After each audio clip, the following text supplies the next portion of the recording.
On today's part of my take, we have our good friend Brooks Koepka off his huge win this weekend at the Waste Management Open. We also have some Super Bowl cleanup, some show news, unfortunate show news. We have some hot seat, cool throne, guys on chicks. Billy's in Florida, but he's zooming in. We have the whole show. Get ready. A life after football, and it's brought to you by our friends at the Cash App. Not only is it the safest place to send money to your friends, it's or not only the easiest, it's the safest, and it is the best. The Cash App is the best app in the world because you can use the Cash App to send money, receive money, do it all on the Cash App. You can buy Bitcoin, you can buy stocks, you can do everything you need with the Cash App. That's how easy it is. And it links directly to your bank account. So you want to get paid through the Cash App, you want to pay other people through the Cash App, it's all there. It's all ready to go. So when you download the Cash App, you put in the code Barstool, you get $10 for free, $10 for free, $10 to ASPCA with code Barstool. Please support the Cash App. We love the Cash App. So go download it right now, the Cash App, in the App Store or Google Play Store today. And if you have a cash tag, go check out the Cash App on Twitter, Instagram, Twitch. They're giving away free money all the time. So go do it with the Cash App. Cash App, Cash App, Cash App. Okay, let's go.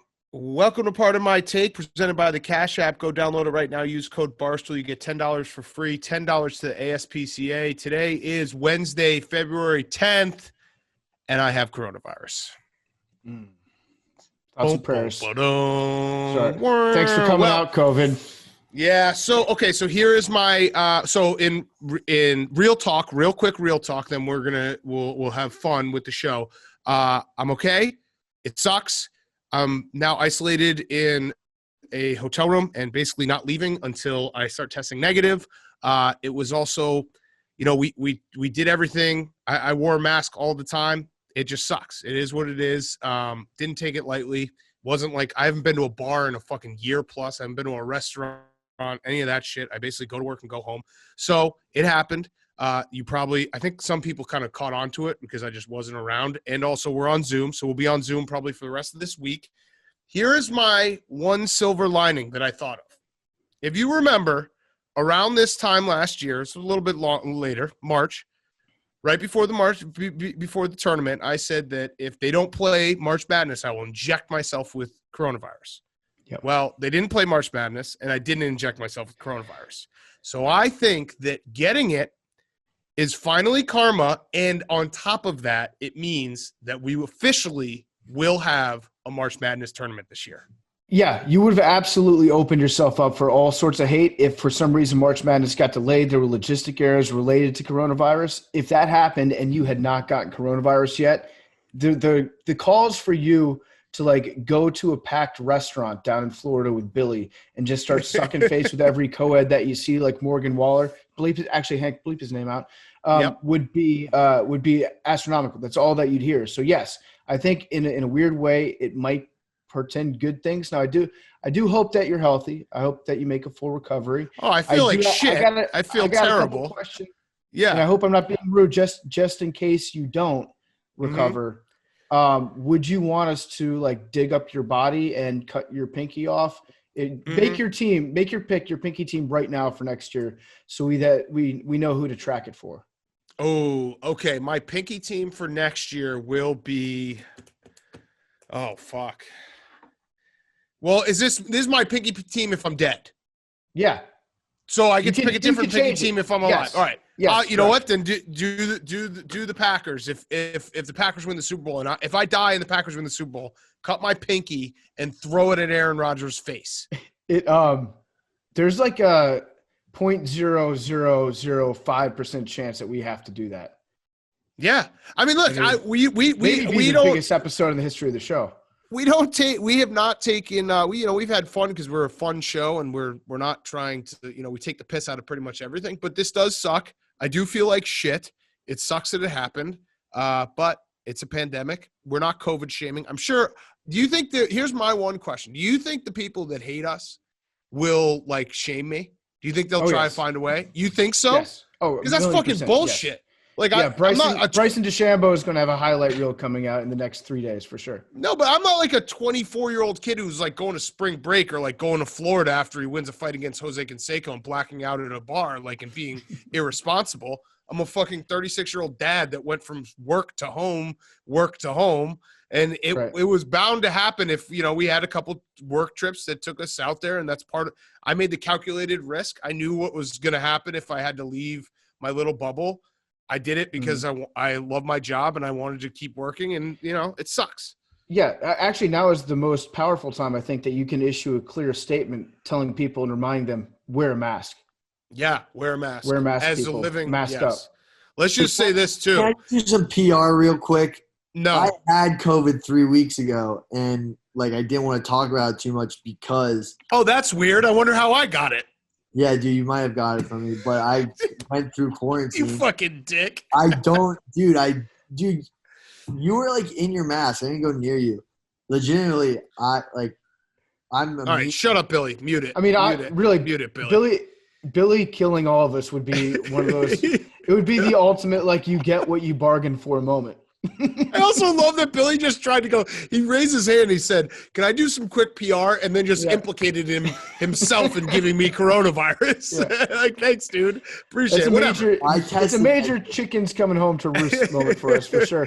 BK, do you want me to bring an Xbox to your hotel room? Do you want? No. I brought a book. Pass the time? I bought a book. No big deal. I bought a book on my phone. Bible?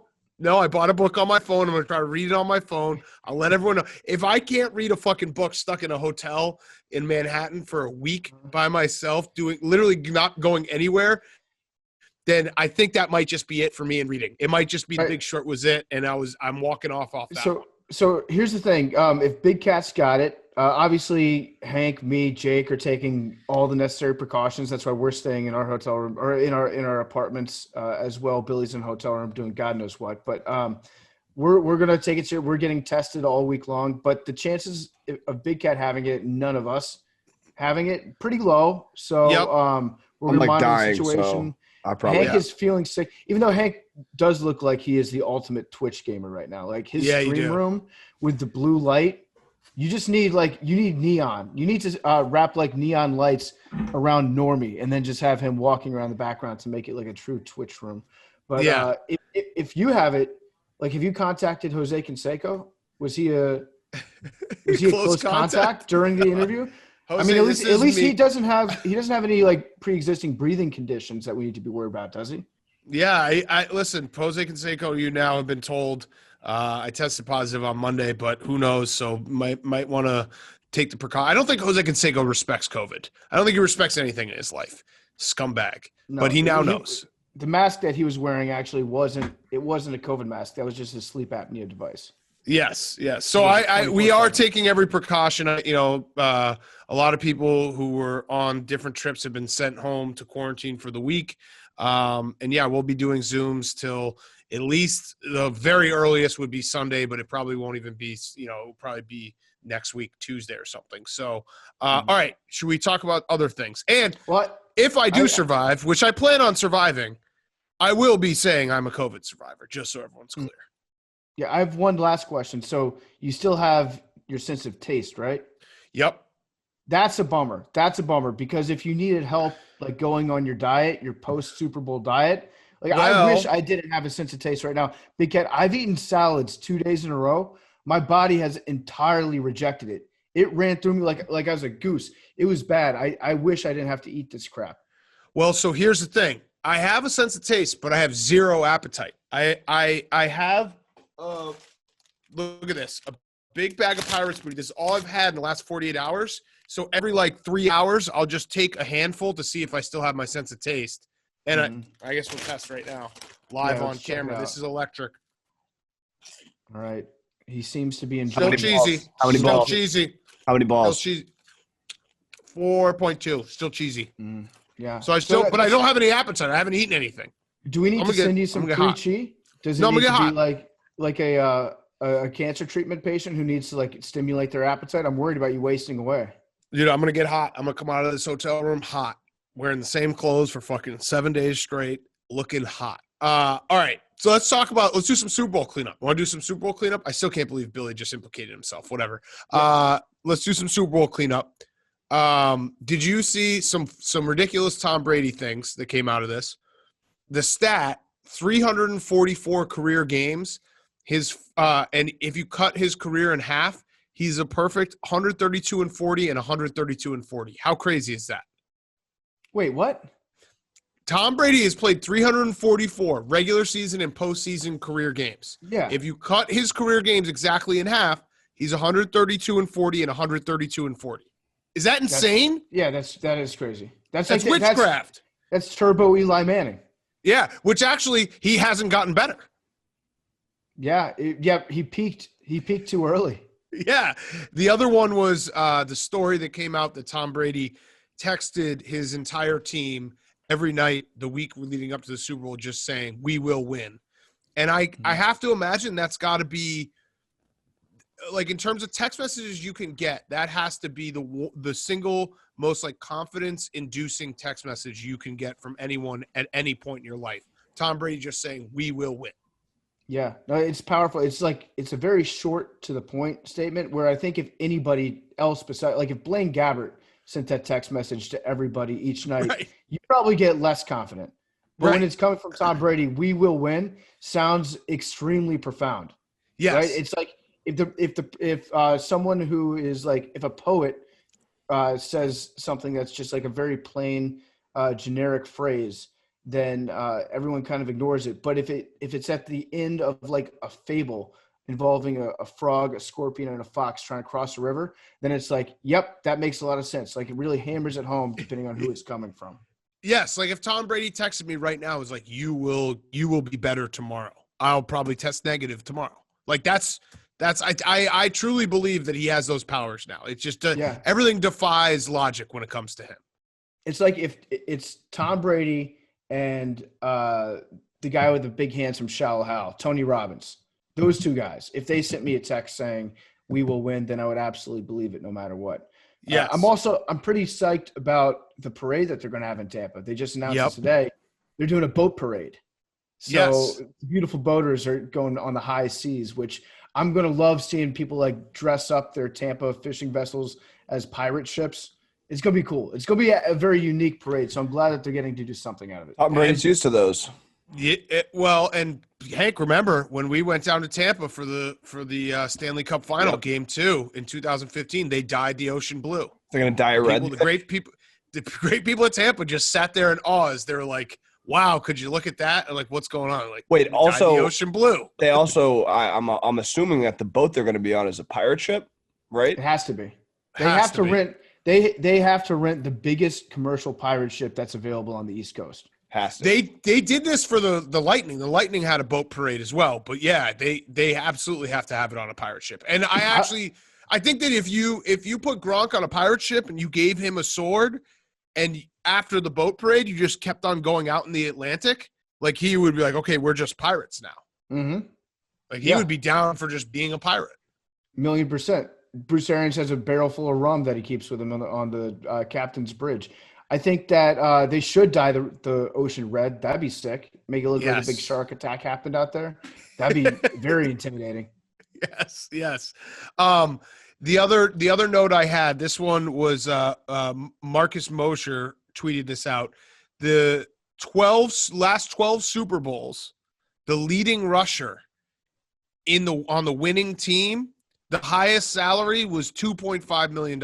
Every other leading rusher was 2.5 or less. So here are the leading rushers: Leonard, Playoff Lenny, Damian Williams, Sony Michel, LeGarrette Blount, C.J. Anderson, LeGarrette Blount. Wow, 3 times. Percy Harvin was the highest paid guy at 2.5, not even a running back. Ray Rice, Ahmad Bradshaw, James Starks, Pierre Thomas. I looked at that and I was like, I would love to see someone send that to Jerry Jones and just see what his reaction would be. I think he would be like, I want to pay all these guys on this list more money. More money than Zeke. Yeah. But like, it makes sense. It makes sense. But like, to us as dumb fans, we always are going to find that like 1 or 2 guys that we see as a running back that is currently a difference maker, and just assume that this guy is going to be the same guy in 4 years. But in reality, like, the window that you have as an NFL running back to be great is sometimes as small as like 6 weeks. Right. Sometimes there's like a 6-week period where you just get in the fucking zone and then you can cruise off that financially for the rest of your life. But it's not something where you're ever – it's actually very rare to have a running back that's the most dominant running back in the NFL for like 3 years. Like that, Right. That is an outlier, even something that wide of a gap. So it's like Derrick Henry's peak was probably like the last 16 months, and he'll probably not get back up to that ever again. It's also whenever the Super Bowl happens, we try to like pick apart the team and try to understand exactly what made that team go. And there are certain things, like paying a running back, if the running back position is taking up a huge chunk of your, dead cap or salary cap, like, yes, it probably means the rest of your team is not that great. But when it all comes down to it, like a Super Bowl roster has talent everywhere, has to get lucky a few times. Like the fucking Bucks, Tristan Wirfs, who was their first-round draft pick last year out of Iowa, started every single snap and was like an incredible offensive lineman for them. Like you have to, you know what I mean? Like those things have to happen for when you look at every Super Bowl roster, it's not rocket science to say that you have awesome blue chippers all over the field. And it's not one position or one way of doing it that can make you a Super Bowl team. Like there's different ways to build a Super Bowl roster, and trying to figure it out after the fact is always a fun exercise, but it really kind of means nothing. Yeah. I mean, you have to have, like, you have to strike while the iron's hot with the one roster that gets hot at the exact right time. It's not like in baseball or it's not like in basketball where you can kind of pencil your way into being like, yeah, if we put this type of roster together, we can find ourselves at least in the Final Four every single year for the next 6-7 years. You can't do that in football. It's impossible. The only way you can do that is if you have Tom Brady on your team. If you got Tom Brady on your team, let me rephrase it. The only way you can do that is if your star quarterback has an alleged money laundering operation that's taking place as his company behind the scenes that you can funnel money to instead of spending cap hits on that. That's really what makes it the easiest way to get to the playoffs and to the Super Bowl in the NFL. Hank's looking at you like, what the fuck? Mm-hmm. What do you think, Hank? This is the first I've heard of what you're talking about. Yeah, actually, the reality is like the formula. This is you're taking what we said about LeBron and spinning it into an ugly place that I don't. You're right. TB12 is way different from Space Jam 2. But Much the real dude, I real believe way in to do this- TB12 now. Fuck that. I believe in might, Space Jam 2 now. I might buy a TB12 book and just start dieting. I mean, we all know I'm not going to, but Yeah. I'm gonna say it. Yeah, I have the real book formula. I've never opened it, but I have it. I can bring it in. The real formula is just having a star quarterback whose wife makes more money than him, and that way he can afford to take a pay cut. Yes. Go ahead, Billy. Dude, the Bucks are just a Madden Ultimate team. Just like such great pieces put together. And like, remember when they lost to the Giants? Like, They didn't lose to the Giants. They lost to the Bears. Remember when they, were getting beat by the Giants and we were like, these guys suck. Like they just didn't have chemistry, and then they got together. They lost the Giants last year. Yeah, no, the Bucks. I mean, it's actually Daniel Jones. That's true. Daniel Jones' first game. Brady was out of his mind from like the 4 weeks on. The last 4 weeks on into the playoffs, and I think Billy somehow got to like the correct point in that a lot of times when it comes to the Super Bowl, it is a lot about getting hot at the right time and playing your best football at the right time of year, because Billy is right that like earlier in the year, the Bucks did look like a team that had a lot of issues and weren't on the same page. And if you get everything together come late December and you roll it into January, you can be the best team. And it's also weird because I think everyone now is like the Chiefs suck. They don't suck. They need to get their offensive line healthy, but would you bet on Patrick Mahomes not being back in at least the AFC Championship next year? I would. No, I think he's probably going to win a Super Bowl next year. Yeah, right. So it's just the post Super Bowl, like for those like 2 or 3 days after the Super Bowl when we pick apart the carcass of football because we all just want to keep talking football. It always just makes me laugh a little bit because it's we do what we do. It's hot takes. Can Do we you think talk that about the Mahomes- linebackers and like especially, I mean, JPP as a defensive lineman with 1.5 hands had some interceptions this year. Devin White had great hands this year. Do you think that there's something to the fact that they got extra reps in practice the year before, having Jameis Winston as the quarterback, throwing a lot, like doing a couple extra tip drills a game by accident or per practice? You know, like they get more reps in. And that stuff translates into better hands in the long term. I think that Jameis should probably get a ring. Jameis should get a ring. Absolutely, Jameis should get a ring. I hope Jameis starts next year. The other notes I had from the Super Bowl cleanup, Hank, you officially your fandom is on the hot seat because you were rooting obviously for Tom Brady, which is totally reasonable. But did you see afterwards Bruce Arians did an interview and the reason, like, he put a lot of the team's success on giving days off to Tom Brady and Rob Gronkowski. I think Bruce Arians got to be your favorite coach in the NFL now. Absolutely not. He's a douchebag. He was setting himself up. What? He was setting himself up all season. When they were losing, he was blaming it on Brady, and then when they win, he's giving himself credit. He was, but he gives his guys days off. He gives vacation days. That's your style. All right. I mean, that's valid. That's my point. Yeah. All I was right. like, I read the article and I was like, Bruce Arians essentially told Tom Brady, whenever you need a day off, just let me know. And he told Gronk, whenever you need a day off, we want you fresh for Sunday. We don't give a fuck about the weekdays. And I thought of you right away. I'm like, this is Bill. What is Bill Belichick? No days off. That's kind of how PFT and I run this show. Where I got COVID right now. What do you like? A few days off every now and then. I mean, a few days off can really help someone's mental state. The scientific studies show that. But I do think that Bruce Arians was playing both sides all season long. Yeah, no, that's he's fair. coached this guy up after the game. Bruce Arians' thing is always like he's going to be hardest on his best players, and that's just who.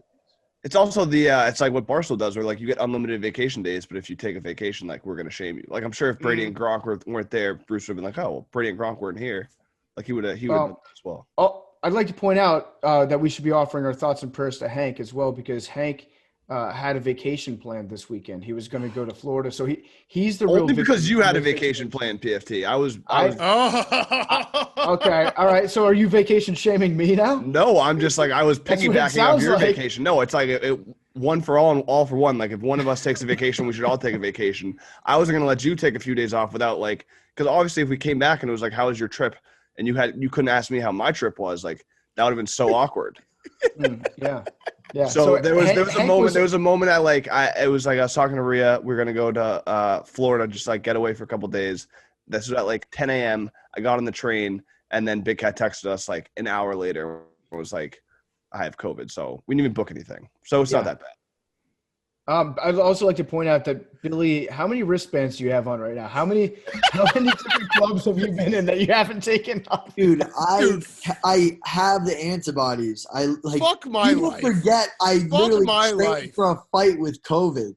Like fuck my life. You gave me COVID, and now No, you I fucking didn't. got your No, I did. I straight tested senior negative. frogs. Fucking oh my god. Bro, dude, I This is my have fault. the antibodies. By the way, it killed my cardio and killed my weight. I literally dropped 10 pounds because of COVID. It was crazy. Oh, good thing that the guy you fought against took a dive. Can we just be real here? Mark it down. Mark it down. I said that I was going to say that Billy. I said that there's a fucking asterisk. I said I was going to defend Billy's honor and say that he knocked out Jose Canseco on Sunday, and it took me 2 days to be like, you know what, fuck you, Billy. He took a dive. No, dude, he didn't take it. I mean, he didn't. You beat him. The thing is, he just did. He thought that he could play around for, you know. Are you doing the interview again? Are you doing Sunday night's interview again? I think you are. Dude, so why don't you tell us? What was your mindset like going into the fight? You just started it again. Honestly, I don't remember our fucking conversation on Sunday. And you know, like you're just trying to avoid like watching it because you're just like, oh fuck, like I was. It was good. It was really good. People liked it. It was very, very funny. I know. I was shacking a fool. Good news is you wouldn't have to report Jose Canseco as a close contact because you didn't spend enough time You know what really sucks? I fucking buckled my septum in training. I can't breathe out of my nose. and I was hoping that I'd get beat up during the fight so I could like expense get my nose fixed. But he didn't fucking hit me. You should have said that. You should have just said that you got your septum fucked up. All right. Let's do one more thing. One more thing yeah. about Bruce Arians. I don't know if you've noticed this, Big Cat, but if you look at his Twitter timeline, the only thing that Bruce Arians has posted in like the last, 8-9 months is just RIPs to different people. I think he's posted. I think there are like 30 people that have died that Bruce Arians. I don't know if they're like all of Bruce Arians' friends are dying, if he's a serial killer. But if you scroll back, it's kind of ridiculous. Oh, yeah. It's a lot. Yeah, you're RIPs. right. You're right. When you get older, shit. Yeah, it's tough. Yeah, he's just using his Twitter he's basically the obituary section, which I was does anyone have the Washington Post on their hot seat? No. We'll get to that in a second. Let me do these ads real quick. Verizon, you heard us on Monday. They bought the entire show on Monday. So Verizon 5G is built right. If you're a mobile gamer, you've heard every excuse under the sun. They're hacking. The game is glitchy. But the lamest one by far is blaming your losses on lag. You need to get Verizon 5G right now. Now with unprecedented performance of 5G ultra wideband, the fastest 5G in the world, built with massive capacity, ultra fast speeds, and ultra low lag for console level gaming on the go. So no more network shaming when you get knocked off the leaderboard. Verizon 5G is here, which means the time has come to stop blaming the lag, stop making excuses, and start becoming the best gamers in the game. This is the 5G that changes the game. This is the 5G built right. Only from Verizon 5G ultra wideband. Available only in parts of select cities. Global claim based on open signal independent analysis. Thank you to Verizon 5G. Great sponsor. I've been a Verizon 5G guy forever. We're also brought to you by our friends at 3Chi. 3Chi is the industry leader in Delta 8 THC products. All products are formulated by a biochemist and made in the U.S. with USA-grown hemp.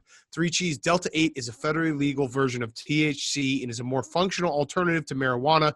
It gives an amazing buzz and great body feel with clearer head and less anxiety and paranoia. It's available online at 3chi.com. That's the number 3chi.com, and at retailers around the country. Must be 21 to purchase. And remember, this is not CBD. It is a psychoactive, and it will give you a buzz. So please use responsibly. Again, go to 3chi.com, the number 3chi.com, to shop for Delta 8 vapes, gummies, tinctures, and oils that can be used to make homemade edibles. Use code PARDON at checkout to receive 5% off your order. Again, code PARDON at checkout for 5% off your order. 3chi.com to shop for Delta 8 vapes, gummies, tinctures, and oils that can be used to make homemade edibles. Go to 3chi.com right now and check that out. Okay, hot seat, cool throne, Hank. My hot seat is any of you fucking idiots that believe the story. Oh, you as in listeners, not that you guys are idiots. But anyone out there that believed the story of the kid the streaker, there's a tweet going out that he bet $50,000 on the prop that there would be a streaker, and he only had to pay $1,000 to bail himself out. So he made like a crazy profit by doing that, which is impossible because there's no chance you could bet that much on such a crazy prop. Right. That, first of all, they have a limit on those prop bets. And then second of all, if that were in fact the case and you were the streaker, there's no way in hell you're making a call to like Bleacher Report bets to be like, hey, look at me, I just scammed this. You're keeping your mouth shut. You're laying low for a long time. This is one of those stories that makes me confident in Barstool Sports and Penn and the Barstool Sportsbook app, because I see other companies buy this stuff and I'm like, there's no way. They limit everything. They limit all the props. If you Gatorade, it'd be like saying I bet on a prop for someone to win the Royal Rumble. Like you can't, when things can be decided by humans outside of the actual sport, they limit them. Of course they do. So this is crazy. And shame on anyone who bought that. Right. Also, my other hot seat, I have a few today, no big deal. Diane Sawyer. Oh. Yeah. First of all, what happened? I thought she was dead. I thought she was getting canceled post mostly. But cool throne. Wait, post mostly. Whatever it is. But wait, post mostly. Post mostly? Post mostly. Yeah. Okay. I always get Diane Sawyer, Connie Chung, and Barbara Walters. That's all just one like late 90s ABC 60 Minutes 2020, watching it after a football game wrapped into one. Yeah, toss Bette Midler in there too, because she kind of gives off that vibe. Yeah. But there's a new documentary about Britney Spears and how she was like basically like the media like fucked her up. And Diane Sawyer was like one of the main perpetrators. So she was getting canceled, not post-mostly, in IRL. Mostly. Pre-mostly. Right? What'd you say? Oh my God. David Letterman too, right? The David Letterman one's bullshit. That's a separate. That's a Lindsay Lohan thing. Their TikTok is trying to cancel David Letterman for a Lindsay Lohan interview, but that's like they took a clip, and if you watch the full interview, like the context is not really that bad. But if you watch just the TikTok, it's like, oh, it's fucked up, but it's really not. Well, but Diane Sawyer actually is fucked up. I did watch some of that, and it's bizarre to me how much the media has changed since the late 90s. Like, basically, everybody was treating Britney Spears like they were her mom. They were like, are you sure you should be wearing that on television? It was like a relatively low-cut shirt, and she was like 19 years old. They're like, have you had sex yet? It's okay, Britney, you can tell me if you've had sex. It's like skin-crawling stuff to be saying to like a kid that would never, ever, ever be said like now. So it's like crazy to see how much that's changed. And did you see the Justin Timberlake interview where they were asking Justin Timberlake about the breakup? And then they asked Justin Timberlake about Janet Jackson's nipple. And he was like, well, yeah, I mean, I do kind of feel bad, but also when you think about it, we still haven't found those weapons of mass destruction in Iraq. So, Jesus. like the best spin zone ever. It is crazy too, because the internet has like made culture we're in hyperspeed. So when you say early 2000s, you're like, oh, that doesn't feel that long ago, but it's really, really long ago in terms of like cultural norms and everything everyone was doing, just because it feels like every month in the internet is basically a year. Yeah, and when they were doing those interviews with Spears back in the day, I remember watching because I was like, I don't know, a few years younger than Britney Spears, but there's nothing that I wanted to see happen less than for Britney Spears to stop dressing up like a skank. That was like the most important part of my day would be to be like, oh, look at this cool picture of Britney Spears. Doesn't she look hot? Yep. Yeah. Yep, TRL. she sure does. Yes. I got so mad. I was like, please don't scare her out of exploring and showing off her body. Right. Toxic TRL music video. with Carson Daly after Goated. after school every day. And then my cool throw and talk about celebrities' internet culture is Kim Kardashian West. Although, isn't she not in Kardashian West anymore? I think Did they cancel their marriage? We should start saying that, by the way. Just cancel for everything. Just use that as an adjective. It's called divorce. It's actually they've canceled their marriage. But they've canceled their love. It's still her Twitter name, and she posted a tweet today, really inspirational. It's her and Courtney on a yacht in bathing suits, and it says, "Somehow in this crazy life, we found each other." Courtney and Kim. Courtney and Kim. The sisters. Sisters. Yes. Sisters. Somehow. Somehow they found each other. So I'm just cool throwing for her. I'm happy for them. When your mom and O.J. Simpson love each other very much, they get together. And 9 months later. That's Chloe. I think they all are. I don't know. No, it's Chloe. Chloe's actually confirmed. Well, not confirmed, Hank. Hank, not confirmed at all. Say confirmed. It's confirmed. It's alleged. Did you also see Kim Kardashian had the picture of her 7-year-old North? Oh my God, yeah. The drawing that looked like it was a fucking Monet, and she's like, look at what my 7-year-old just whipped up in art school. Yeah. Okay. I bet you Kanye did it. I bet you Kanye did it, or he paid somebody to do it and then sent her home with and be like, look what your daughter's capable of when she's around me, unlocking the best parts of her artistic mind. It must be so nice, though, to be that. Like, you have, I don't know, what does she have, 100 million Instagram followers? You can just throw something up. You're never going to look at dimensions. So what does it matter? Yeah. Just say that your kid did it. Are they going to keep the last name West for the kid? Because North Kardashian doesn't slap as much as Northwest does. No, I think the kids, whatever you're born with, is their last name. Yeah, I don't think you change that in a cancellation of love. Right. PFT. My hot seat is math. Math is on the hot seat big time because they put out a statistical analysis of everything that happened when coaches went for 2 points or kicked an extra point this year. I love looking at these at the end of every season because they involve doing the most simple form of math possible, I think. And they're always about the same. So it's 93% of extra points were made. That's down like 1% almost from last year. And then 48% of 2-point conversions were completed. So you would think that it'd be pretty easy if you were a head coach to be like, well, what's more, 48% of 2 points or 93% of 1 point, and then realize that they should go for 2 every single time? But they won't do it. It's not going to happen. It's going to take like one coach who just never kicks an extra point. And it's, especially if you have like a good offense, I'm sure that the number is above 50% on 2-point conversions. Because remember, with this 48%, you're also taking into account, I don't know, like teams like the Houston Tech. Oh, I guess their offense is pretty good. But you're taking into account like the Jets. The Jets are rolled into that 48% in hyperdrive. So if you have a good offense, you should absolutely go for 2 points every single time. And I was actually just thinking about, like, if you went back 30 years, or let's say you went back to like the 60s, and they had the 2-point conversion option out there, do you think that there's any football coach that would ever say like, hey, I think I'll take my football team off the field and send out my Eastern European kicker with one shoe to attempt something that's worth 1 point? It's like the least football guy thing you can do ever, to kick an extra point instead of going for 2 and just like running the ball up the middle.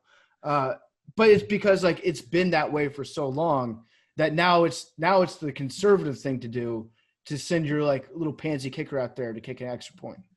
Right. It's actually the least football guy thing to do, to go for 2, because that's a nerd thing. Yeah. It's totally flipped. Right. Yeah, no, I agree with you. That's interesting to think about. Like if the rules were just, if they had introduced a kick after, like if they had just started the first 20 years of football, it was 2-point conversions or nothing. And then all of a sudden they started doing kicks, no one would kick. Ever. It would be a forgotten rule. Let's just say like they introduced the extra point kick after the World Cup was in America, and they're like, we've got soccer fever. Let's keep this going because people love seeing kicking. Coaches would not have a kicker on the roster. They'd be like, fuck you. Actually, we might have fucked up, because I wouldn't be shocked if the extra point didn't exist first. It probably didn't, right? I don't know, because back in the day, it was worth more to kick a field goal than it was to score a touchdown. Huh. Okay, we'll have to look into the. I'll look into it when we do Brooks' interview there. Or Jake, you look into it. Look into it right now. 1958 is when. 1958 was when the kick was implemented.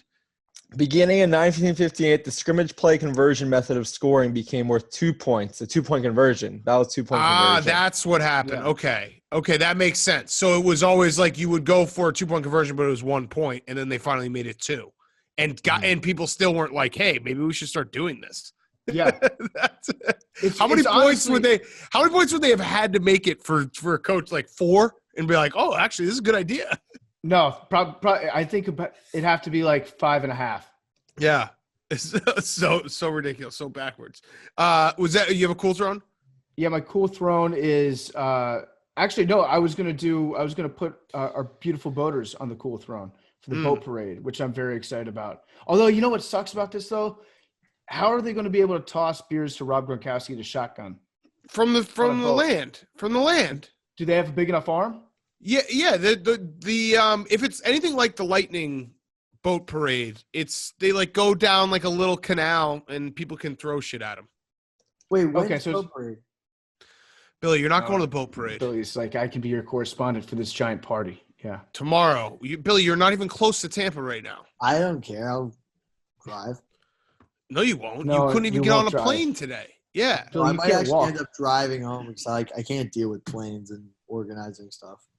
Yeah. Wow. That's so stressful. Your life is so crazy. All right. My hot seat is the Washington Post. So Marty Schottenheimer, all-time football guy, RIP, passed away today. He had been sick. It was really sad. I watched a video. They did a like Tom Rinaldi piece a few years ago. He had Alzheimer's. Really, really sad. A legendary coach, 7th in all-time wins, 200 wins, turned around 4 different franchises. You know, I mean, he took the Browns to 2 AFC championship games. Think about that. He took the, Chargers to, 14-2 season. Like he was, the Chiefs in the 90s, all these things. Great coach. Washington Post decided to do a headline for his obituary. Marty Schottenheimer, NFL coach whose teams wilted in the postseason, dies at 77.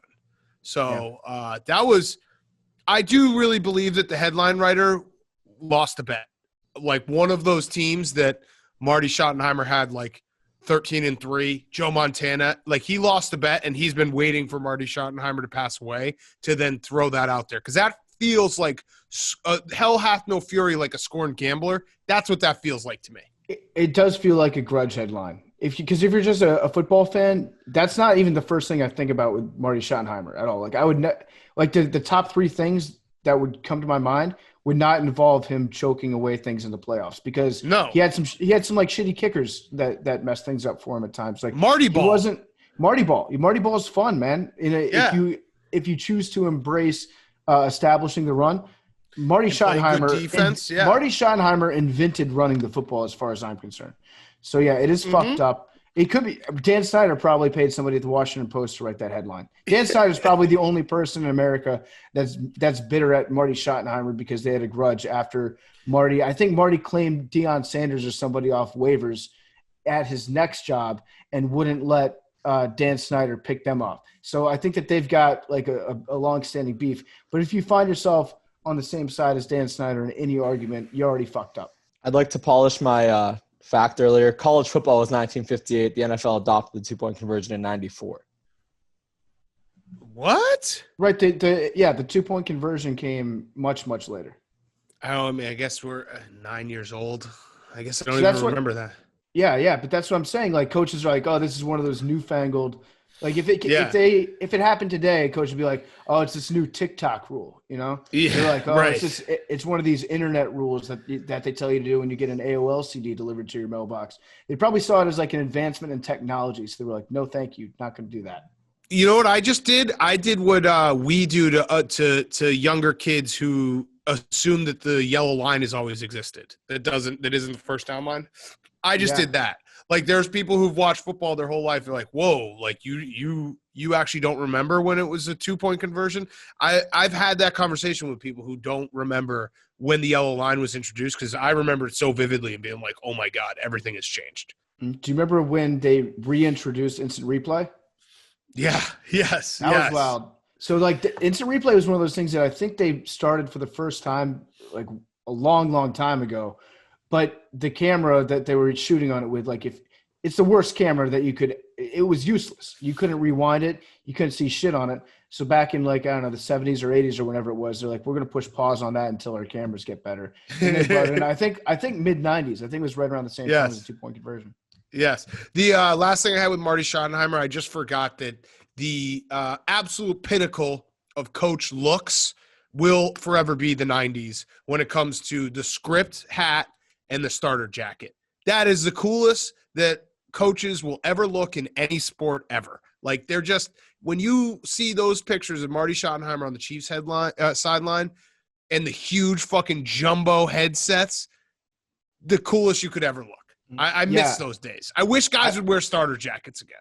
I would add in the Buddy Ryan look when he had the real thick glasses. When you get a coach that's got like these glasses that are 5 inches thick, wonder how he sees through them. Combine that with a giant hat, huge headphones. It's like that look for me in football. And then the Will Wade type sweating through your undershirt look for a college basketball coach. That's when I think I'm pretty sure Buddy Ryan had the starter jacket look too. So we had like he had like the maybe not the puffy starter jacket that I'm thinking of, but the precursor to that starter jacket that also was fucking. It might have been the pro player jacket. My cool throne is Joe Pesci trending on Twitter. I don't really know. Was he trending why was he trending on Twitter? His house. He was trending because his house. Okay, so it was his house. I thought it was something else. His house, I looked at those pictures. Joe Pesci's shore house that he bought in 1994 and has never updated makes him the coolest person in the world. He already was pretty fucking cool, but the fact that like it's a time capsule to Joe Pesci in the 90s is so fucking badass, and I love Joe Pesci for it. And buying that house, like that house should go for $10 million over ass just because of – and I hope the person who buys it doesn't touch a goddamn thing. Just make it a Joe Pesci museum. Yes, it's awesome. I love it because his entire house is a man cave that like the biggest Joe Pesci fan would want.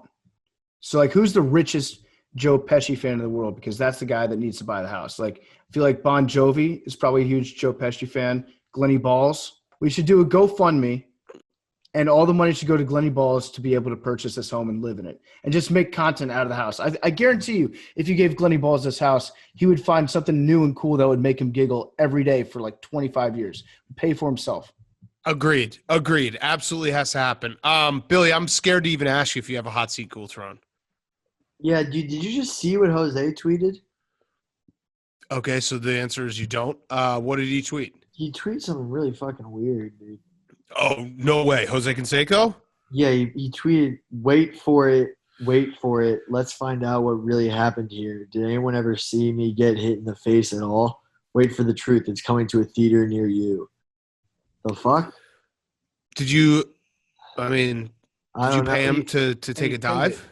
Yeah, no, I did not pay him to take a dive, but it's like, it's just so fucking annoying. Now it's sort of sinking in what the fuck just happened. What do you mean? Fuck. What was going through your mind on the night of the fight, Billy? Dude, I was wartime, bro. Like, Yeah.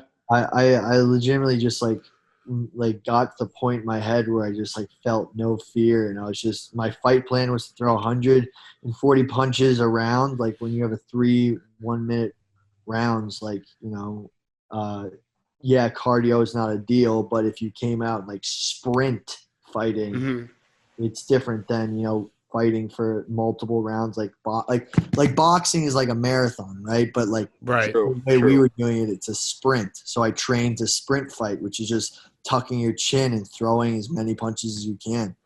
And do you think, like, for real though, that he had any idea that you were going to do that to him?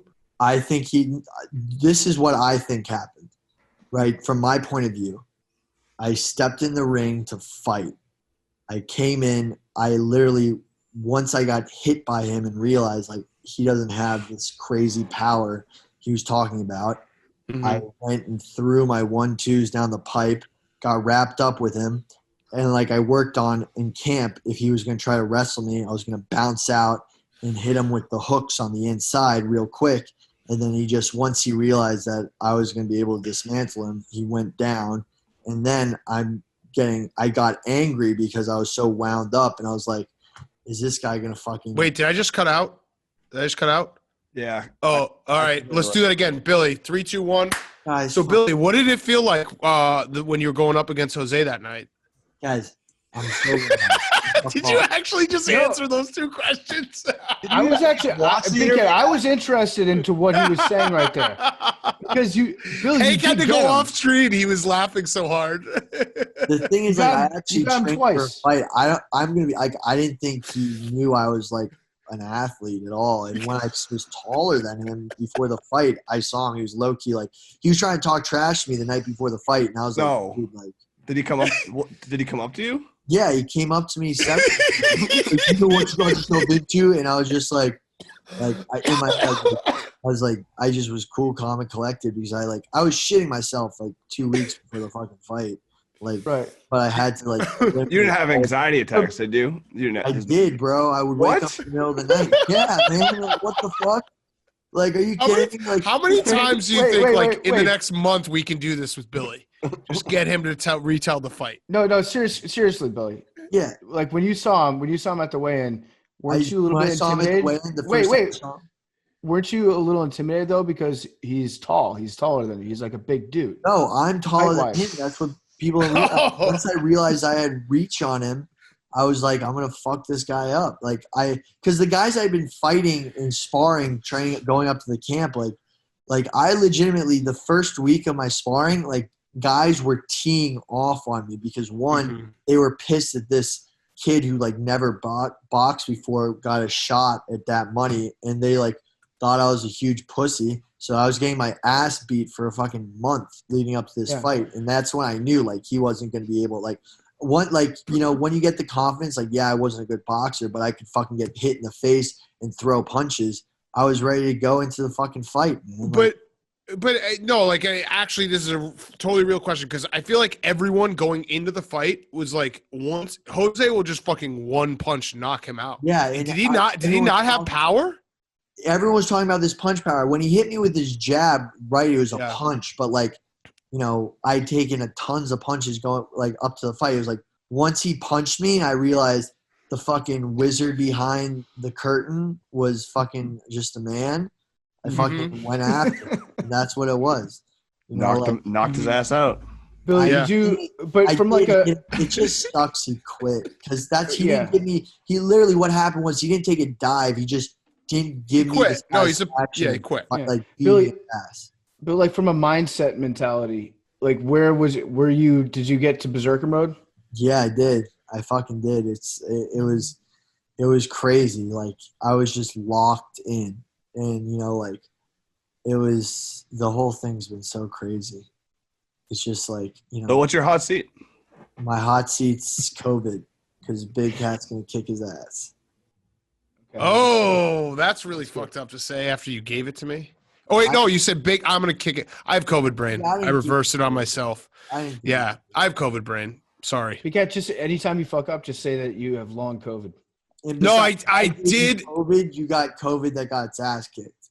I spelled the first time when I was like, I didn't have any symptoms on Sunday. I mean, I just felt like run down. But when I had a tweet that I spelled note as not twice in a tweet. And someone was like, dude, how'd you spell that wrong twice? And I was like, wait, what? So that guy's pretty much a doctor. That's all I got from that. Billy, anything else on the fight? Dude, he literally saw that my team's T was just too fucking high. Yeah. Like, well, also, he's not like low key. He's not as tall as I thought he was. Dude, I have the best friends and family in the world, and I couldn't have done it without them. Like, the love I've been getting. Like, some dude sent me a custom country album playlist. Like. That's what? Dude, I made this playlist for you. I think it'd be awesome. Holy shit. A physical playlist? Like the love I've been seeing. I just love everybody who showed support. That's deep love. Was it a CD? It was a Spotify playlist, but it's just. Oh, fuck, dude. That's deep love. I know, but bro, like, everyone was ready to go to war with me, and it's insane. Yeah. It's just. Where do you go from here, Billy? Dude, I miss. What's next? I miss my fucking dog. I miss my squat rack in Warzone. Yep. And it's just crazy. What are you gonna buy with the $50,000, Billy? Bro, I almost dropped a bag. Me a new heart after you gave me COVID. Dude, you're new lungs. Yeah. Yeah, but it's just crazy. And I thank you guys so much. This wouldn't happen. Billy, you didn't answer the question. What are you gonna buy? Bro, I tried to get the Cobra, but they're illegal in New York. No. Bro, I was like, yo, can you ship it to New York? And they're like, it was killing raccoons. That didn't stop you. Yeah. So is passing COVID to your killing coworkers. Killing bats, sorry. Yeah, dude, don't say that. It's legitimately a crime to kill bats. Oh, sorry. Allegedly. It's just crazy. All right, let's get to our interview with Brooks. PFT, you got some with Whoop, right? Yeah, so I'm rocking my Whoop right now. We're all training actually. I'm on team bulk right now, so I'm putting on some clean weight. I'm clean. Captain, I forgot. You got any tips? Yeah, fucking. Have you been creatine loading? I've been taking creatine. I've just been eating clean. I just eat clean. I'm a clean guy. You don't want to eat clean. You dirty bulk. We're dirty bulking for this. I dirty bulked last week. Now I'm cycling into clean. No, you're dirty bulking still. Okay. So my doctor, my dietitian, Billy, has told me that my diet's over. Thank you, Billy. 2 days sucked, but I'm back. I'm bulking up now, and everyone's out there recovering from an exciting weekend. You need to get the 24/7 fitness tracker that helps you recover smarter after whatever you take on in life. I got my Whoop right here. It's a health and fitness tracker. It quantifies and tracks personalized data like sleep, recovery, strain, and more.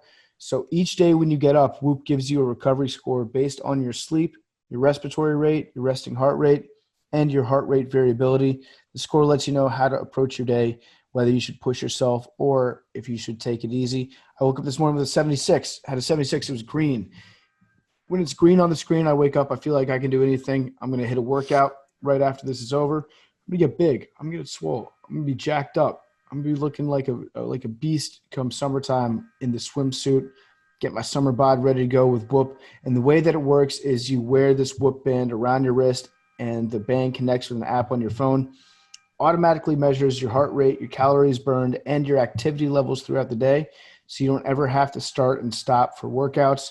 And it's got a built-in sleep coach that's going to tell you how much sleep you need to be getting based on your expected activity level for the following day.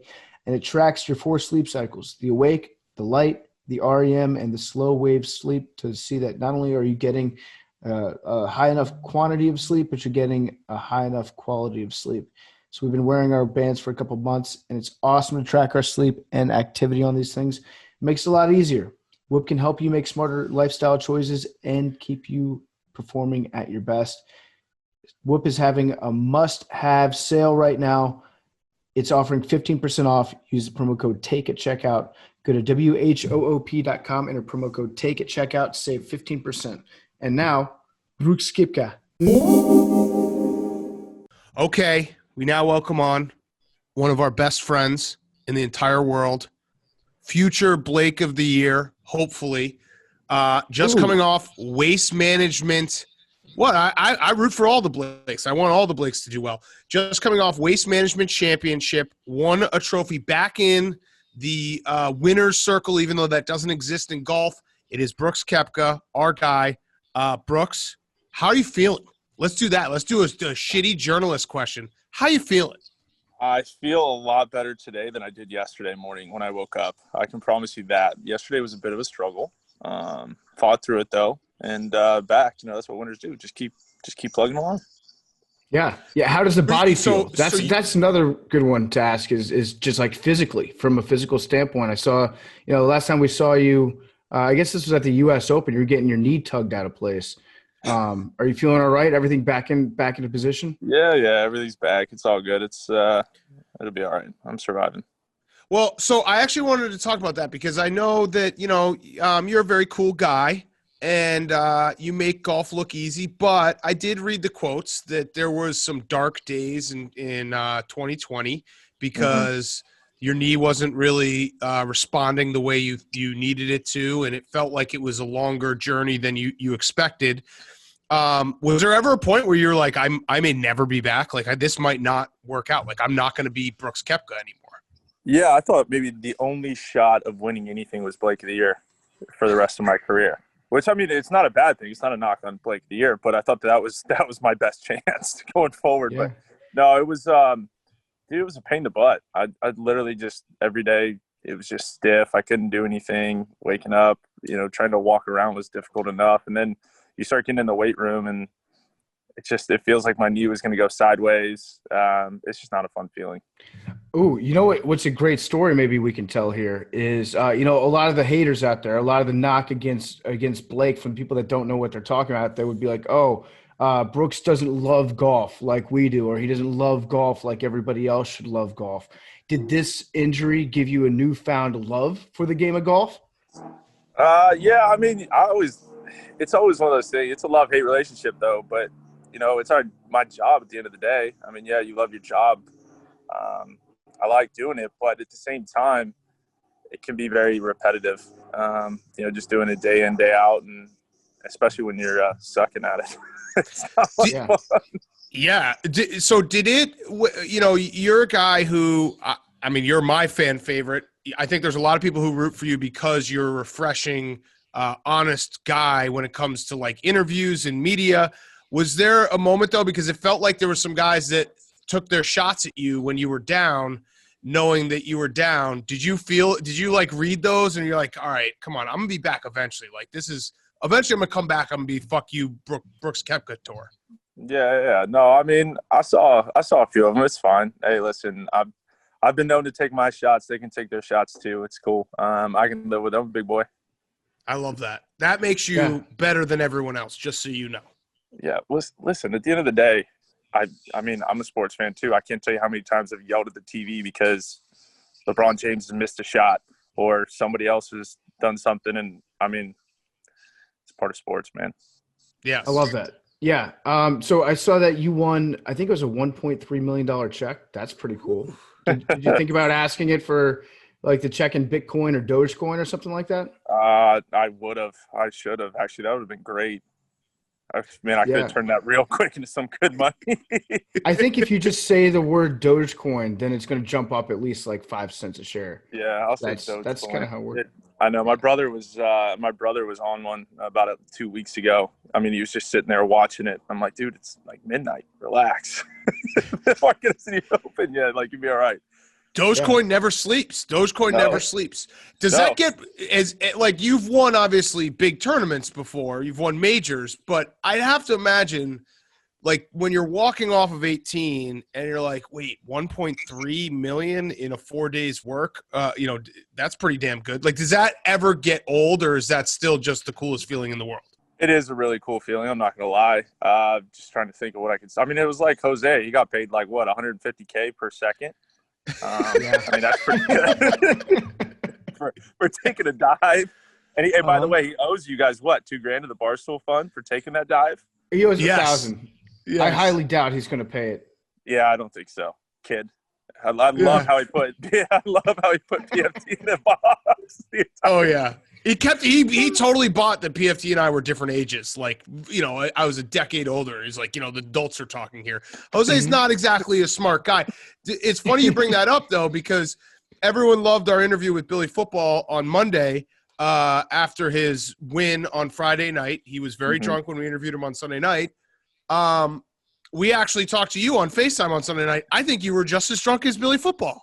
I was enjoying myself. I was having a good time. I think I was. We should have recorded that 1.3 million on Michelob Ultra and everything. We should have recorded it because we could have had you. We could have done the same thing. The 3, 2, 1. All right, Brooks, here we go, and just kept on asking you the same questions. Yeah. Oh, yeah. You could ask me the same question. I answered it differently every time. Yeah, you know what I love about like guys like you and just most athletes in general. I've started to realize that when they accomplish something, when they win a big championship, or when they do something they didn't think that they could do before, their big celebration is just like ours. They just want to go out and drink like 20 beers. It's great. Yeah. It's kind of refreshing to see that. So like you go to the bar, you just won a tournament, and at the end of the day, you're still like, hey, just let me get 7 pitchers and I'll be happy.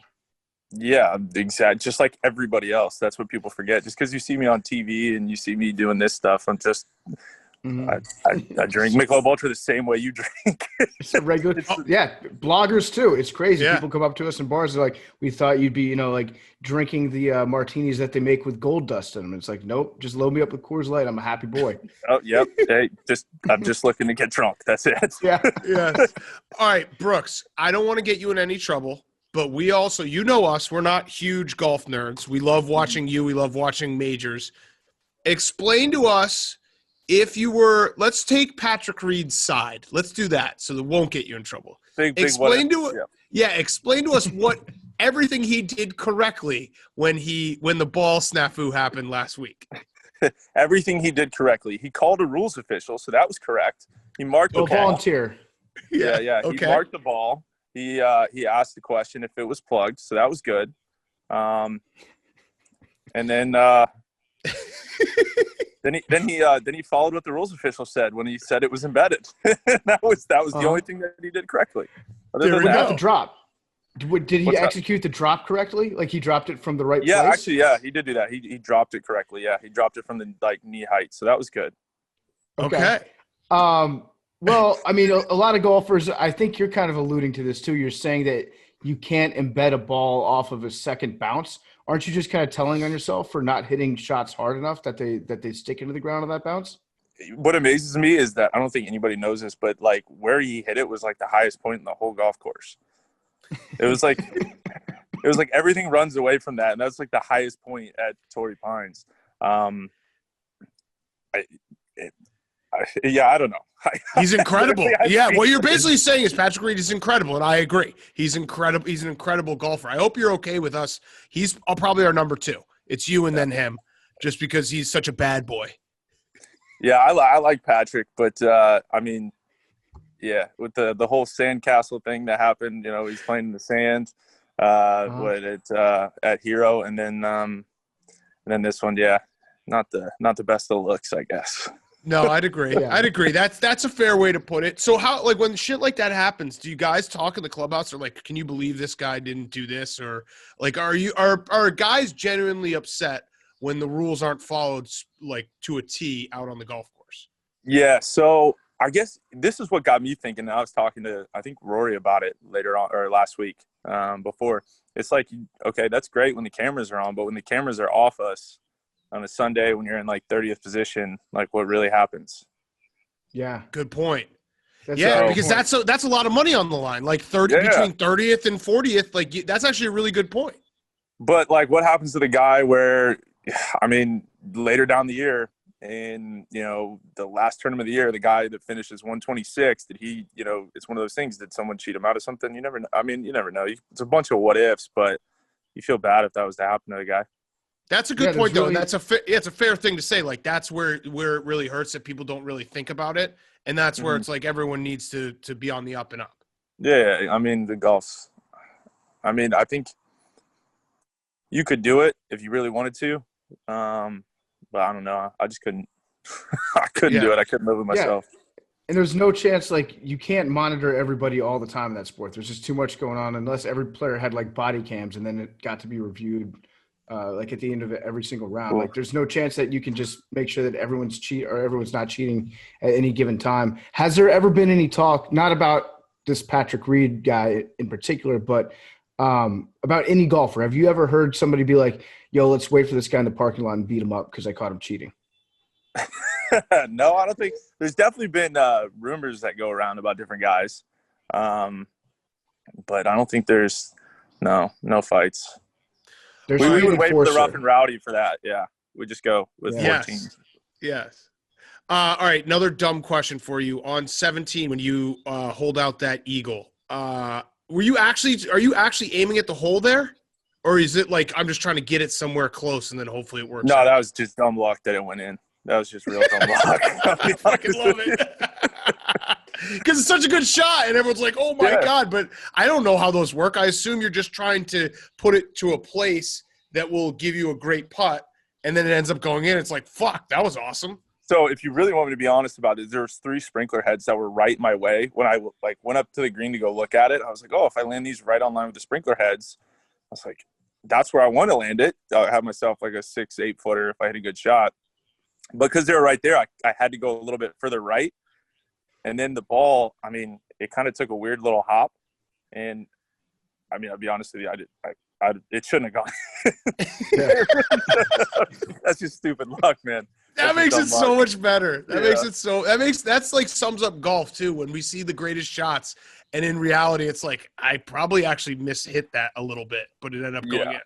Yeah, I mean that's golf. Yeah, half the time the guy hits a bad shot and it goes close to the hole. It's like I wouldn't really aim in there, but all right, it is what it is. My theory about you is that you just play better when there's fans involved. When it's like a little bit rowdier out there. And in is it Scottsdale, the Waste Management Open? Like that's like the drunkest crowd in golf. Besides maybe sometimes like the Ryder Cup when it's in Long Island. But I feel like you rise to the occasion when you've got a bunch of guys hooting and hollering at you. Oh, it's the best. Dude, that's the best atmosphere in golf when there's a lot of drunk people just screaming whatever at you. That 16th hole when they have those fans down on the side and they're just finding all this dirt on you and you're screaming it. You learn a lot about the other guys you're playing with real quick. What was the nastiest thing that you heard yelled at somebody this weekend? What was the nastiest thing? See, I don't think it's tough because there's only 5,000 people, and I felt like nobody was drunk enough on Saturday. I just feel like everybody was just prepping for the Super Bowl. That was kind of the thing. You're doing a good job of protecting your guys. You don't want to tell any tales out of school. I heard a couple of good ones, but nothing too bad. When's the next tournament? Is it next weekend? Is it already like you have to play on Thursday? No, there's one this week, but I figured I'd take it off after celebrating so hard. I figured I just need a week to recover. Yes, that's fair. So then, I don't know. Do you want to predict, like, what are you going to win any of these majors this year? It would be cool if you'd win a major so that we can start dunking on people again. Yeah. I got to get back in that circle. Yeah, I think got a good chance. I feel good. So I'll be ready. Don't worry. Where's the U.S. Open this year? Yeah. Where's the U.S. Open this year? U.S. Open's here in San Diego and Torrey Pines. So it's the same one I played the week before I missed the cut, but that's fine. We should go to that. Whatever. Yeah, it doesn't matter. It's We should go to that. Could we get special passes where we can be inside the ropes just following you? Like, I wonder if you could get. They do like this honorary observer thing where you get really people to go in the ropes. Yes. What if you had us, or like maybe like it's an emotional support bloggers, and we just follow you around as like extended caddies, and we're just there to hang out. See, I don't have a swing coach right now, and I don't have a mental coach. So PFT, you could be the mental coach. Yeah, mental. Really I was going to say mental. Yeah, just you really know how to bring it out in people. Yep, and everyone knows my swing is incredible, so exactly. I got you. Exactly. See, I love that. There. Yeah, we can do that really easily. Now, serious question: How much worse do you think you would play in a round if me and Big Cat were actually your caddies? Oh, this would be real bad. I know I'd be only there for 2 days, so it'd probably save me a little bit of dough. I wouldn't have to get a hotel for like a week. Just get it for like 4 days. Well, seriously, so let's put you in like a specific situation. It's Sunday at Augusta, so you've already played the course 3 times.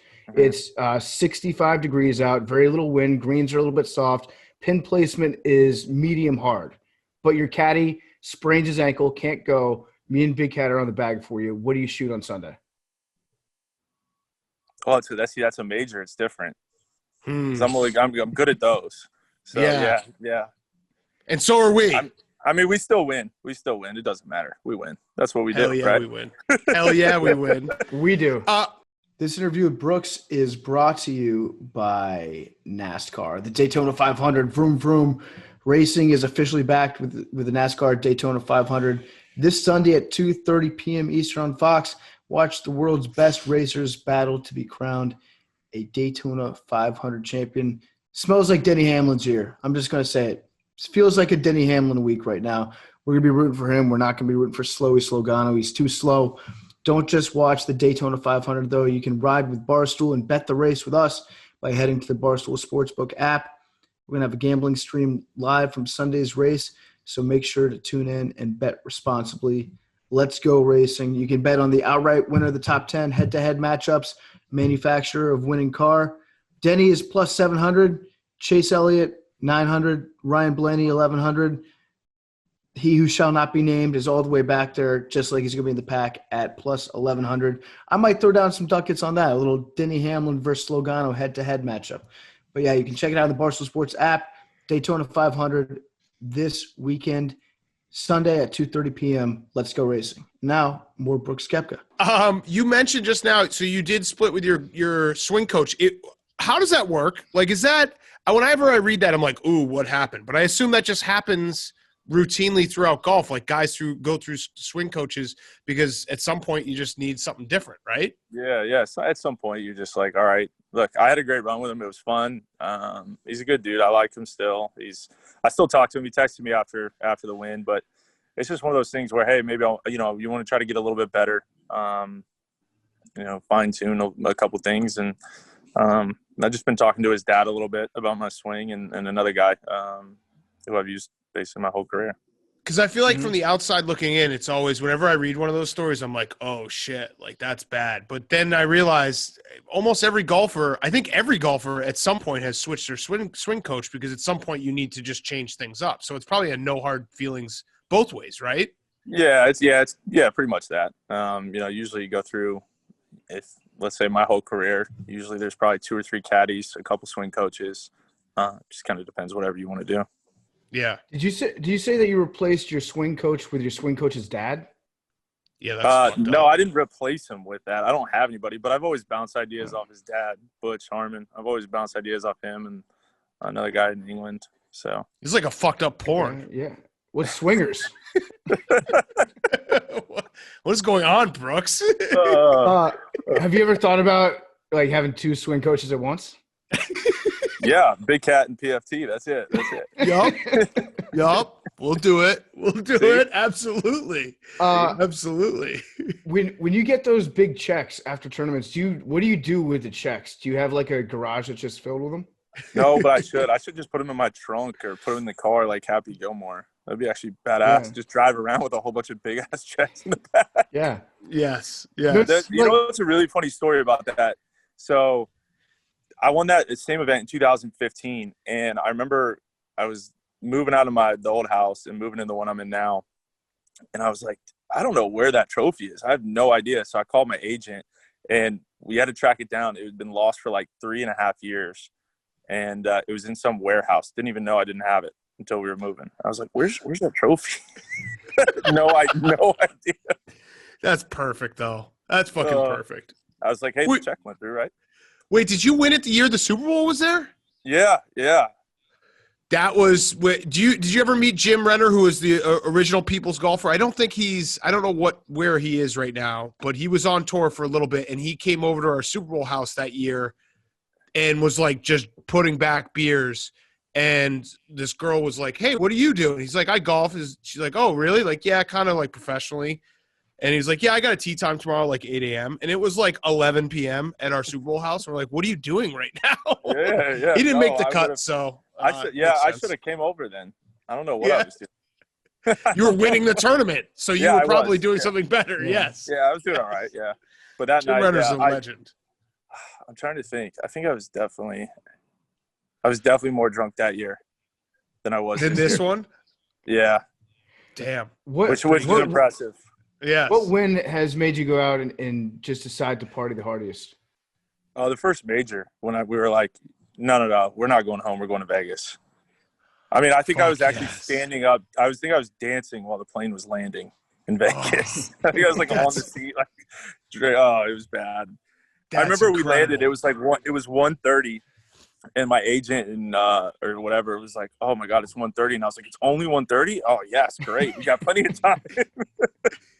So, like on a bender like that, after you celebrate a major, how do you decide when it's time to call it off? Is there just like you have like a clock in your head, or you're like, okay, we'll be here for 2 days and then we'll go back, or do you just like keep going until it feels bad? No, you just push through. You just got to push. I think I did. I think I was partying for like literally a week and a half. We did Vegas for like 6 or 7 days, which was a lot. That's a lot.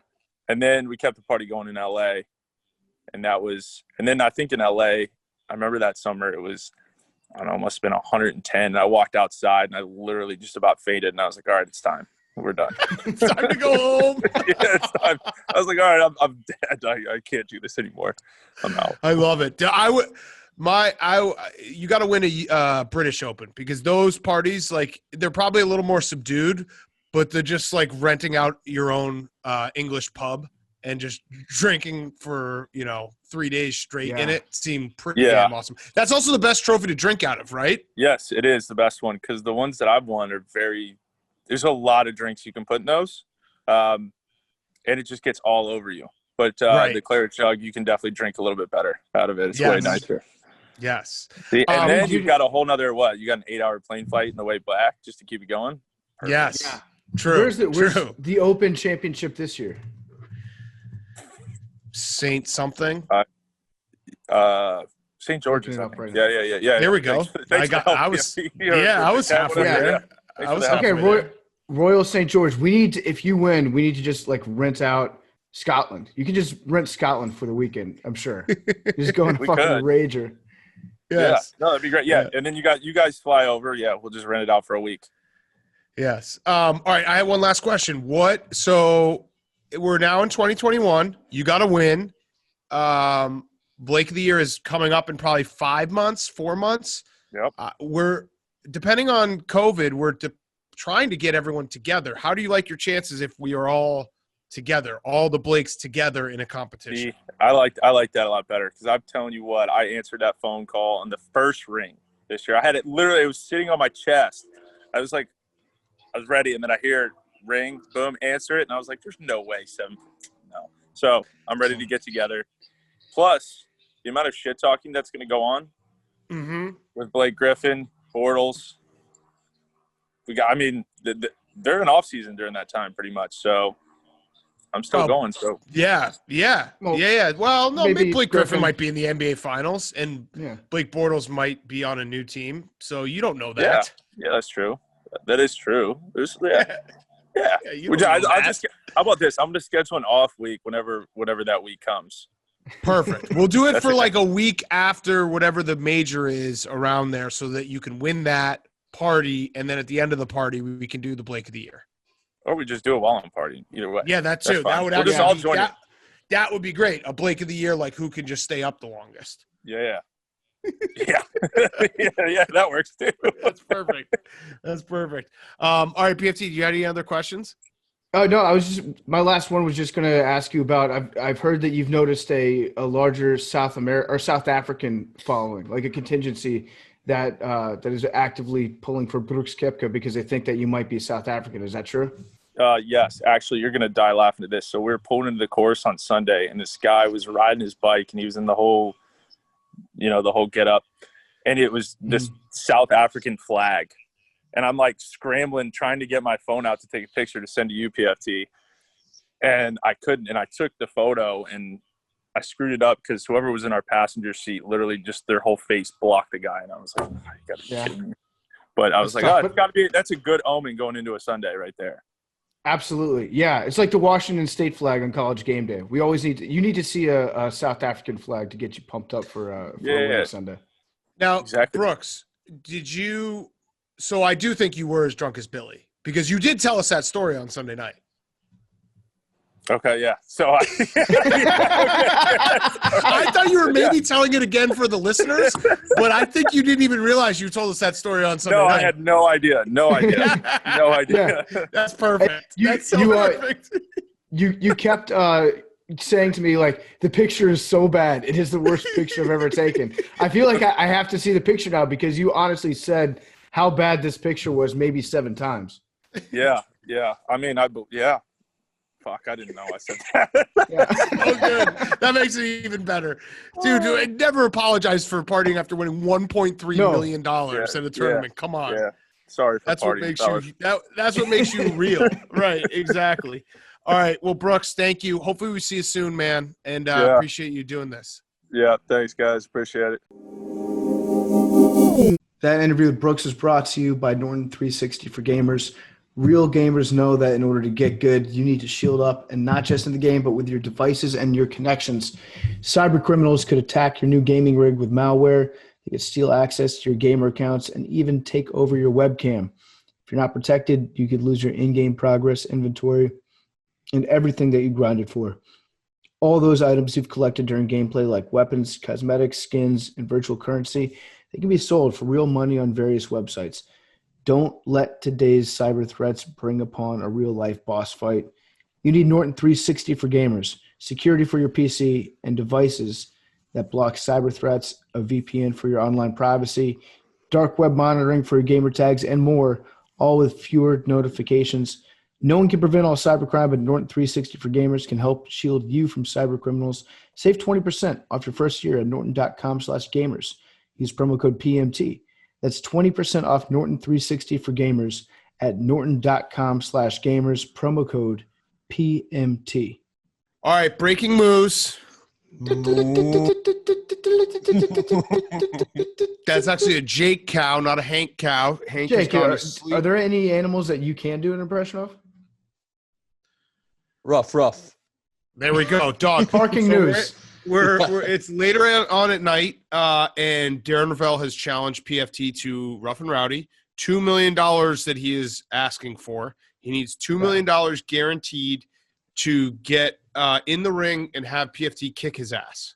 Listen, I'm going to beat the shit out of Darren Rovell. Like, if you were to ask me, name one person in the world that I'm confident that I could beat up, it's Darren Rovell. I think I don't think anybody in the world couldn't kick Darren Rovell's ass. So correct. I don't know where he came with this idea from. I think he just saw Jose Canseco get a paycheck. And he was like, you know what? I'd like to get my name trending on Twitter, so maybe I'll just talk about getting into the boxing ring. Here's the fact. Darren Rovell wants $2 million. Whatever. The money's not important to me. In fact, I don't need a single dollar. I will do this fight. I don't think you were getting a dollar. What do you mean? I think it was just I think he saw Jose Canseco made over $1 million. He's like, oh, I'll do it for $2 million. Yeah. Like you weren't going to get any money. Well, no, I would absolutely be getting some money in the way that this would be drawn up. Don't get me wrong. But I'm going to forfeit that. I'm going to say I will kick his ass for free. I will kick his ass if he agrees to delete his Twitter account. I want to wipe him off the face of the internet. He wouldn't. I feel like I'm fighting for not just myself, but everybody that's had to wake up to Darren Rovell tweeting out a video in 4K of JFK getting his skull blown off. I'm doing it for everybody that's ever been narked onto their professor by Darren Rovell. I want him. I want his Twitter accounts, and that's it. That's all that I need to beat him up, and I'm 1,000,000% confident I can do it. Okay, two things. One, he'll never do that, ever. You know that, right? Well, we need to make sure that there's a reason why he does not pull a Jose Canseco and take a dive. Because but he'll never. Like, oh, I sprained my nose. He would never put his Twitter account up for grabs. Well, listen, he's getting $2 million. Right. I need to have some collateral. His collateral is his Twitter account. It's valued at probably $2 million. He would, he would value it at like $40 million. No, absolutely. I want to wipe him off the face of the internet. I don't want my kids, Big Cat, your father, do you want your children growing up in a world where Darren Rovell is posting online? I don't. No, but what I'm saying to you is what else, I'm telling you right now, he's not going to do this. There's no chance in the world he would put his Twitter account up for deletion. And I didn't figure Darren Rovell to be a coward. And if he did, he would find some loophole that it would not, we'd all be unsatisfied. He's the king of loopholes. Remember that. Like my first thought when I saw him say he would fight for $2 million is that Darren Rovell would get in the ring and literally sprint around for 3 minutes straight. He is pretty quick. I've seen that. Yeah, getting hit. And then as everyone called him a coward, he'd be like, whatever. People have called me much worse online. I'm $2 million richer. Ha, ha, ha, ha. That's what he wants to do. Darren Rovell at all times wants to just get over on people and find a loophole so he can be like, well, actually. So that's my first problem. My second is I do not think he would ever do the Twitter thing. So you got to think about what would be – I think you should do it for free. I don't want to negotiate against yourself, but kicking his ass, if we put in a clause that Darren Rovell can't run around, like a good faith clause with the ironclad, like he has to stand there and I don't know, maybe he has to take a certain amount of punches or throw a certain amount of punches, you would kick the shit out of him. Big Cat, he's already agreed to the Twitter account thing. We don't need to negotiate anymore. He says, I will beat you so badly. I tweeted it that I wanted to. But you know that it's not. He's the king of loopholes, PFT. We got to think. Listen, we got to think ahead of this because you know how he is. But I don't want to negotiate against myself, Big Cat. Right now, what you're doing is you're taking away the possibility that maybe we will have a fight for his Twitter. That is the best promotion that anybody could ever hope for. Can you imagine how many people would want to watch a fight knowing that Darren Rovell's Twitter account could be wiped off the face of the earth forever? Of course. If that were on the table, if he actually would do it, it would be the greatest thing ever. I'm telling you, we got to think smarter than that. Because he's the king of loopholes. He said for $2 million, I will fight PFT Comedy. By the way, he came at me. I didn't come at him. I said, you get money if you win, Darren. If I win, you simply have to delete your Twitter account forever. And then he replied to that, I can't wait to crack those sunglasses off. That's not saying that he agrees to that deal. But he didn't say no. This. But he didn't say no. PFT, you can't fall into Rovell traps. You're falling into Rovell traps. We can burn that bridge when we get there. Right now, what you're doing is you're taking away the possibility that this could ever happen before it gets started. I want that. No, I want it. No, that is my term. No. I'm not taking away the possibility. I'm saying I'm okay with the possibility. I'm telling you, realistically, he probably would never do it, but we need to actually have him write it down. It has to be written and notarized and all that shit. Because he is the king of loopholes. He's the king. He's the biggest weasel of all the weasels. Every tweet that he's ever tweeted in his entire life has been so that someone can try to correct him and then he can come over the top and recorrect them. You know that. You know that's what he lives off of. So he is just setting little traps left and right to try to get us in these, well, actually, and that's not what I said, and actually, why don't you read the words, and all these things that we can't let him have that because that's all he wants to do. Okay, two options. I'll give him two options. He can pick one. First, you delete your Twitter account if I beat you, Darren. Second, if I beat you, you have to renounce your Northwestern alumnus. You are no longer a graduate of Northwestern University. I'm down with that. Yep. You have to give me your degree. I take over your status as an alumni of Northwestern University. You're not allowed to claim it. You're not allowed to cheer for them. You're not allowed to hold the little win bar when they run out onto the field. You're not allowed to tweet at Greeny and get ignored by the king of the studs, Mike Greenberg, whenever they win a big game. I take over your degree. That's it. He has to sell everything, too. He has to sell all of his Northwestern paraphernalia, gear, everything to the lowest bidder. And you said that you're going to knock my sunglasses off, Darren. Guess what? I step into the ring. The sunglasses are coming off. That's it. That's it. If this falls through, I'll take him up on his challenge to you, Big Cat, in tennis. He said that after 11-0. He challenged you to tennis after you beat him in basketball. I'll take him up on that if this falls through. You be his champion. There we go. Yeah. Now, Big Cat, you've stared in the eyes of Darren in the midst of an athletic competition. What's going through his head right now? How much of a competitor is he out there? Going through his head right this second, he's like, this is the greatest thing ever. I got these guys to talk about me. No, but he's not listening because that's what's going through his head. He's cutting it up and sending it to him. I want to throw out there. So Jake, you have that tennis. I still have, Darren has challenged me to a mile race, and he said anywhere, anytime. So PFT, if this fight actually happens, I will just challenge him to the mile race right before the fight. Yeah, or right after. No, right before he has to run a mile and then get in the ring and you just kick the shit out of him. I like that. Or after I knock him out as his body's unconscious on the mat, be like, go. Yeah, I just hate him, and I know he's such a weasel. So I guess really we should end it this way. If he's serious about it, if he's actually serious about it, he should get in touch with Erica and Dave, and they will start like the negotiations. Like if he's actually serious about doing this, then let's talk, because we've shown that we can do it. We've shown we can get it done. So let's fucking talk and stop tweeting about it. Let's start fucking doing it.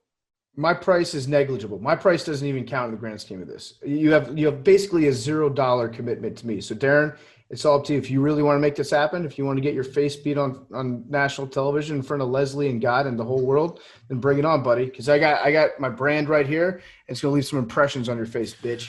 I think you should actually just do the rec specs just to beat him in fucking sunglasses, which would be hilarious. I think that's even worse. That would be like way worse to get beat up by a guy who's wearing sunglasses. That's the ultimate Joe Cool. You should put on like a backwards hat in the ring too. I should smoke while I do it. It's gonna be a leather vest, jeans, cowboy boots, as casual as you can make it. Scally cap and a cigarette. I'll read a magazine. Yeah, dude, it wouldn't even be a fight. It wouldn't even be a fight. Jesus Christ. All right. Well, I hope it happens. I really do. Yeah, I do too. I really do too. I am petrified of actually Darren Rovell and how he exists. So I don't want to let him weasel out of any of this shit. And if it does happen, there better be a clause that he can't run, because that was my – do you think my knee-jerk reaction was correct? He wanted to do this fight and then sprint around and then be like, I don't care. I made $2 million. You guys are the losers. I made $2 million.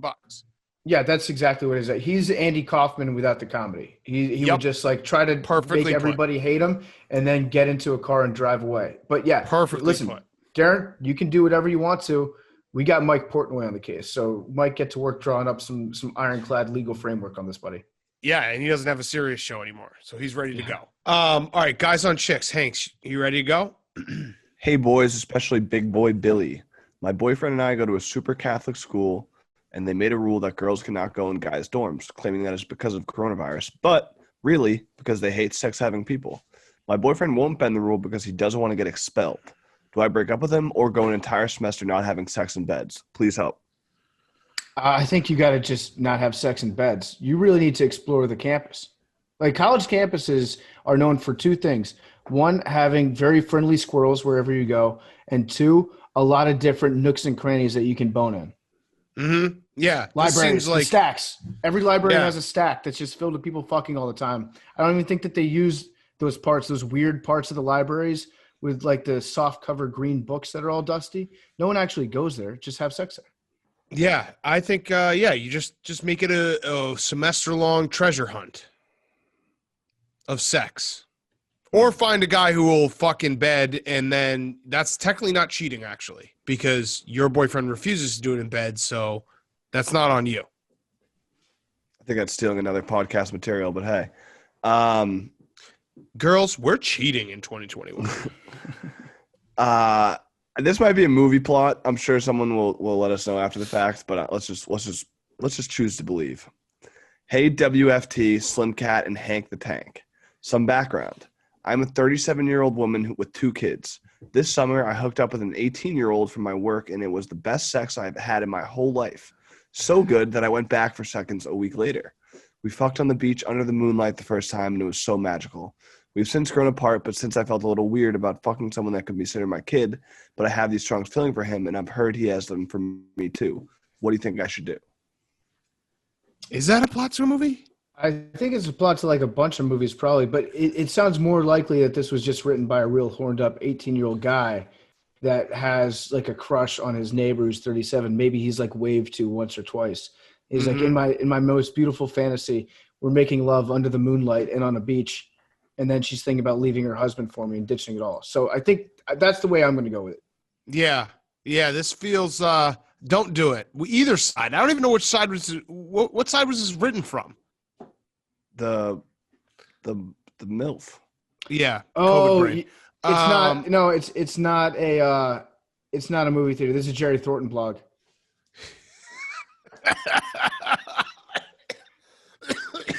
Are you okay? Yeah, I'm okay.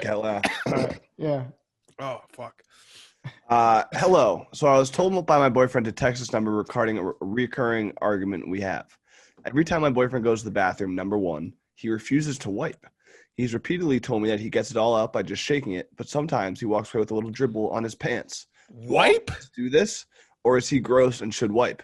Again, I'm not really sure who I'm texting, but he keeps telling me the boys will know what's up. Thanks, Nick. Tony Romo? Tony Romo, but also like, what? This isn't real, right? I think she's talking about wiping your penis. Yeah. Like, do you wipe your penis after you pee? Do you think there's someone out there who does it? Because I mean, yes, there has to be, right? The odds are there's got to be someone who takes one single square and wipes the tip of their dick after they pee. Stephen Shea. Yes. Stephen Shea. Yeah. Stephen Shea, yeah. I would say like most baseball writers probably do. Ken Rosenthal. That's what the handkerchief that he always has in his front pocket, the pocket square. That's just to dab the tip of his penis after he pees. All right, and last one. Well, hey, Slim Cat, Commenter, Honk, and Billy Mayweather. I recently noticed that my boyfriend still uses his ex accounts for Netflix, Amazon, Hulu, and basically every other service. He claims it's because he doesn't have to pay for them, which makes sense. I've offered him my accounts, though, and he denies. Should I be worried? No, because guys don't like change. Yeah, we don't like change. The whole process. Having to memorize another person's new passwords for everything, that would suck. So no, as long as you know what Netflix should do if they were smart, they would include like a little like encrypted messaging service within the app, so you can like message the other people that use it. So for all the people that like stay in touch with their exes, like drop an occasional nude as a thank you for being like, hey, I appreciate you letting me use your Netflix account the last 3 years. Here's a picture of my testicles. Yes, I like that. Yeah, just let him do it. And also shout out this person who submitted it, calling him Billy Mayweather. I love that. He is Billy with Mayweather. Yeah, but bunch of pay-per-view buys for a fight that doesn't live up to the hype. Oh, Hank, I thought it lived up to the hype. I'm sorry. Billy knocked him out. Billy hit him in the face. Hank, I'll knock you out if you want to fucking fight. Let's go. Let's go. Fucking Rough and Rowdy, I'll fuck you up, dude. At least you know I won my fight fair and square. Yeah. Billy won his fight. Billy won his fight. Billy, did it feel like you knocked him out? Like, tell us how it felt. Dude, man, I'm going, guys. I gotta go. Billy, you won the fight. Yeah, you won the fight. He just left. He left. That also was so planned. That was such a plan. I'm upset, but I'm really like, I would imagine. I want to go drink. Yeah, I would imagine some guy named Troy just fucking threw him a Coors Light off camera. He was like, let's go, Billy. He got a text. His VIP table at Hooters is ready to go. So he's on his way out the door. Billy is at the hotel where my high school prom was. Fun fact. That is fun. Quick numbers. 18. 14. You wait, Jake, do you have it? I have the history, yeah. Oh no, all right. I got the random generator. Oh. Jake, can you look up a fun animal fact? Yeah. 8. 6. 14. Okay. A snail can sleep for 3 years. Random number generator. That is a fun fact. All right, everyone's got it? Yep. Everyone's got their numbers. Sounds All crazy. right. Volcanoes. 99.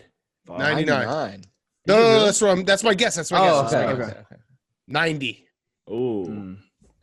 90 was the answer. September 29th. That's the first time we had 90. There we go. All right. See you boys on Dungeons and Dragons coming back on Friday. Let's go. Also, Hank, you might want to text Billy. I think he's very upset at you. I don't care. No, fuck that. Love you guys. Don't care. We can get him to say that fucking fight story a billion times.